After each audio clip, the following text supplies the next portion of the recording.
اس میں کچھ بہت ساری چیزیں جو ہیں وہ بڑی غلط نظر آتی ہیں, صحیح نہیں ہیں, اسلام کو سپورٹ نہیں کرتی. تو پھر یہ چیزیں جو ہیں ہم رکھے ہوئے ہیں اور اس کے ارد گرد اس کی تنقید کرتے رہتے ہیں, لیکن اس کو ایلیمنیشن کا ہمارے پاس کوئی حل نہیں ہے, کوئی جدوجہد نہیں ایسی ہو رہی کہ بھئی ان چیزوں کو نکالا جائے تاکہ ہم اسلام جو اللہ کا دین ہے, جو پوری کائنات پہ چلنا ہے, اس کو اتنا پریکٹیکل بنایا جائے. اس میں یہ ساری چیزیں جو کہ قرآن کے علاوہ آ گئی ہیں اور تقویت سے تقویت پہنچائی جا رہی ہے, ان کو ختم کیا جائے. اس کے خلاف کچھ دبنگ قسم کی موومنٹ ہونی چاہیے, اسٹرگل ہونی چاہیے, تاکہ ہم اللہ کا وہ دین جو اللہ نے دیا وہ پیش کریں, بجائے اس کے کہ سیکنڈری انفارمیشن کے اوپر ہم لڑ وڑ کے بحثیں کر کے ٹھیک ہے کامیاب ہو جائیں آپس میں, لیکن چیز وہیں کی وہیں ہے. جو بھی پرابلم ہے وہ وہیں پڑا ہوا ہے, اسی کے ارد گرد ہم بحث کرتے جا رہے ہیں. دیکھیں اس کی بڑی وجہ یہ ہے کہ روایات کے بارے میں جو ہمارا رویہ ہے وہ غیر معتدل ہے اور وہ غلو کا شکار ہو گیا ہے. بجائے اس کے کہ روایات کو ہم قرآن کے تابع رکھتے, اور اس میں اگر آپ تابع رکھیں تو اس میں بہت سارے جواہر ریزے ہیں, یعنی اگر اس کو اپنی حیثیت میں رکھا جائے تو اس میں نبی صلی اللہ علیہ وسلم کے بہت سارے اعلیٰ اجتہادات ہیں, اس کے اندر بہت سارے دوسرے علوم بھی موجود ہیں. یہ جو جب آپ وینریشن کسی کو دیتے ہیں اور آپ اس کو اتنا آگے بڑھا دیتے ہیں کہ بھئی وہ کویسچنیبل نہیں رہتی, مسئلہ وہاں سے پیدا ہوتا ہے. اگر آپ روایت کو یہ سمجھیں کہ بھئی ایک تاریخ کا علم ہے جو منتقل ہوا ہے, اس میں صحیح باتیں بھی ہیں اور غلط باتیں بھی ہیں, اور ہم نے ان کو جانچنا ہے, اور جانچ کے جو چیز صحیح ہے قرآن کے مطابق ہے تو وہ ایک یقیناً ایک بڑی اس میں حکمت ہے. بہت سارے پہلو ہیں جس سے جو واضح ہوتے ہیں بعض روایات سے. تو یہ غیر معتدل رویہ جو ہم نے اختیار کر لیا کہ یعنی ایک طرف سے رویہ یہ تھا کہ سب کو آپ ریجیکٹ کر دیں, دوسرا رویہ تھا کہ سب کو ایکسیپٹ کر لیں, جبکہ صحیح رویہ درمیان میں کھڑا ہوا ہے کہ بھئی ہم ایکسیپٹنس اور ریجیکشن کے جو معیارات ہیں جن کو ہم کہتے ہیں ٹولز آف ہسٹوریکل کرٹیسزم یا ٹولز آف حدیث کرٹیسزم, وہ آپ صحیح طرح سے اپلائی کریں ان روایتوں پہ, اور ان میں اگر وہ they don't stand up to those tools یا those standards of criticism تو they should be rejected, and if they do then should be accepted, اس لیے کہ وہ پھر قرآن مجید کی تقویت کو بڑھاتی ہیں ایک لحاظ سے. تو یہ لیکن دونوں ایکسٹریم, اگر وہ بخاری کی حدیث ہے, فرض کر لیں, میں سمجھنے کی کوشش کر رہا ہوں کہ اگر وہ جیسے کہ کچھ روایت کا آپ نے ذکر کیا, اگر وہ صحیح نہیں ہے تو پھر وہ وہیں کی وہیں پڑی ہوئی ہیں. تو میں نے تو سن لیا کہ آپ نے جو کچھ کہا تو میں نے مان لیا کہ بھئی یہ میکس سینس, لیکن دوسرا آدمی جو ہے وہ اسی کو پڑھ کے وہی تو پھر وہیں کا وہی مسئلہ رہ گیا. تو دیکھیں نا, ہمیں پھر یہ لوگوں کے اندر علمی رویہ پیدا کرنا ہے, ان کو یہ بتانا ہے کہ دیکھیے ہمارے دین میں شخصیات اصل چیز نہیں ہے. جب میں پیغمبروں کے علاوہ کی بات کر رہا ہوں, یعنی امام بخاری بہت محترم آدمی ہے لیکن وہ کوئی پیغمبر نہیں ہے کہ ہر بات صحیح کریں. ہمیں ان کی بات کو دلیل پر جانچنا ہے, ان کی دلیل اسٹرانگ ہے کہ نہیں اسٹرانگ. تو یہ علمی رویے کی ترویج ہے. اب جس قوم کو آپ اس وقت دیکھ رہے ہیں جس کو اگر آپ پاکستانی قوم کہتے ہیں, ان کے یہاں تو لٹریسی ریٹ یہ ہے کہ 27 یا 30% لوگ پڑھے لکھے ہیں, اور اس میں بھی جو مذہبی پڑھے لکھے ہیں شاید اس سے بھی وہ کم ہیں. تو جب قوم عمومی طور پہ جاہل ہے اور اس جہالت میں ان کو جو بتایا جا رہا ہے وہ مان لیتے ہیں, تو آپ کیسے ان سے علمی رویے کی توقع کر سکتے ہیں؟ تو اپنے یہاں ہمیں بہت سارے کام کرنے ہیں کہ لٹریسی ریٹ یا شرح خواندگی کو بڑھانا, پھر مذہبی تعلیم کو اس انداز سے دینا کہ وہ تقلید کے بجائے انسان کو ایک سے کہتے ہیں نا کہ سمجھ بوجھ کے ساتھ دین کو پہنچائے. تو یہ میتھڈالوجی آف ٹیچنگ جو ہے ریلیجن, اس میں ایک ریڈیکل چینج لانا. تو ہم لوگ تو دیکھیں بہت جیسے کہتے ہیں نا ہماری بڑی فریل بڑی کمزور آواز ہے, لیکن بہرحال جس اصول پہ ہم لوگ یہ کام کریں وہ تو یہ ہے کہ ہمیں اپنا حصہ ڈالتے رہنا چاہیے بجائے اس کے کہ ہم کوسیں لوگوں کو. تو اپنی بساط کی حد تک ہم نے کوشش کر رہے ہیں کہ اس بات کو آگے بڑھائیں. اسی وجہ سے دیکھیں انسٹیٹیوٹ قائم کیا ہے, وہاں پہ ہم کوشش کریں کہ اور لوگ ٹرین ہوں اور اسکالرز پیدا ہوں جو کہ انہی باتوں کو آگے ترویج کریں. تو this is the best that we can do. تو یہ ہم کوشش کر رہے ہیں, اور اب فیصلہ اللہ کے ہاتھ میں.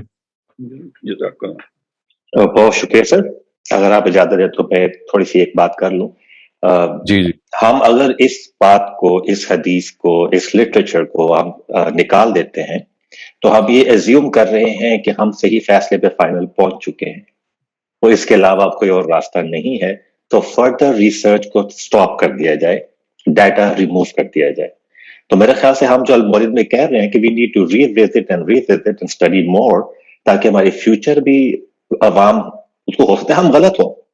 تو ہم یہ سٹینڈ نہیں لے سکتے کہ ہم نے فائنل ورڈکٹ دے دیا ہے ایز اے ہیومن بینگ.